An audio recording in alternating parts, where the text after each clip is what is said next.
parole est à monsieur Olivier Falorni pour le groupe démocrate. Merci, Madame la Présidente. Dominique Bernard était professeur de lettres. Il aimait les livres et il aimait les mots. À ses élèves, il aimait leur apprendre les mots comme on offre un présent pour leur construire un avenir. À ses élèves, il aimait leur apprendre les mots car il savait que ce sont des joyaux de connaissance et de tolérance. Vendredi dernier, Dominique Bernard est mort d'enseigner, assassiné par la barbarie du terrorisme islamiste. Face à ces tragédies et à leur répétition, les mots peuvent désormais nous sembler usés et inutiles. Pourtant, je me refuse d'y renoncer.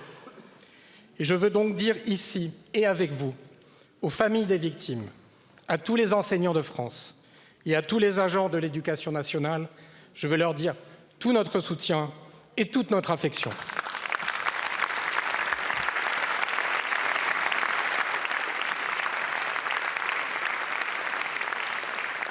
On ne prostitue pas impunément les mots, écrivait Albert Camus.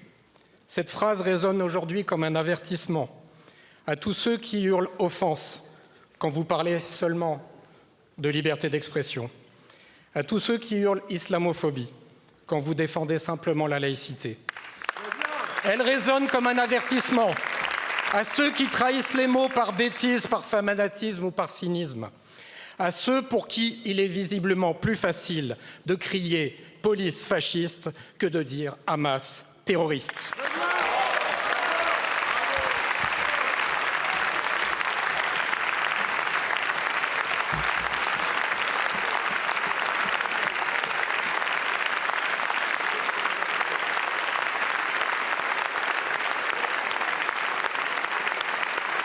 Allez-y, mon cher collègue. Hier soir encore, 3 ans après l'assassinat de son frère Samuel, c'est Mickaël Paty qui a su trouver les mots les plus justes. Je vous remercie de conclure. Crime de guerre ou crime contre l'humanité, terrorisme ou décapitation, écoutons Madame Paty quand elle nous dit qu'après ces mots-là, il n'y a pas de oui mais. En France, il y a un point. La parole est à monsieur Gabriel Attal, ministre de l'Éducation nationale et de la jeunesse. Il faut couper le chrono quand il y a le... Merci Madame la Présidente, Mesdames et Messieurs les députés, Monsieur le député Olivier Falorni. Vendredi, le terrorisme islamiste s'en est pris à nouveau à notre école. Vendredi, le terrorisme islamiste a assassiné Dominique Bernard. Vendredi, ils ont frappé, mais notre école reste debout.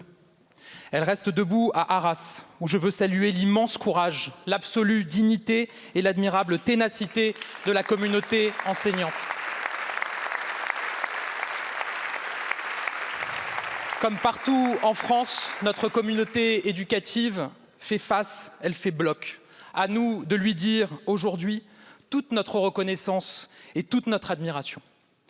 Mesdames et messieurs, la nation tout entière est meurtrie par l'assassinat de Dominique Bernard, 3 ans après Samuel Paty. C'est la barbarie abjecte du terrorisme islamiste qui frappe à nouveau. Ce qu'ont voulu attaquer les terroristes, c'est au fond notre école à la française.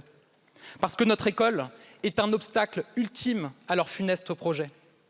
Je le dis, les islamistes veulent tenir éloignés du savoir le plus grand nombre pour imposer leur obscurantisme. Notre école à la française, elle défend la démocratisation du savoir pour tous.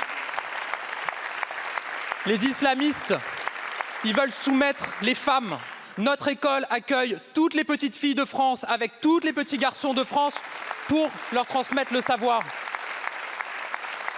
Les islamistes veulent imposer le règne de la religion à l'école. Nous imposons celui de la République et de la laïcité dans toutes les écoles de France.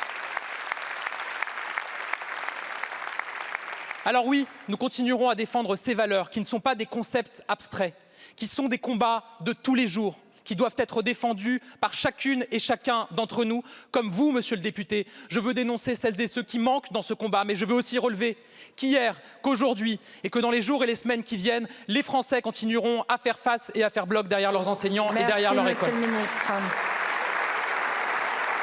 Merci beaucoup, monsieur le ministre. La parole est à monsieur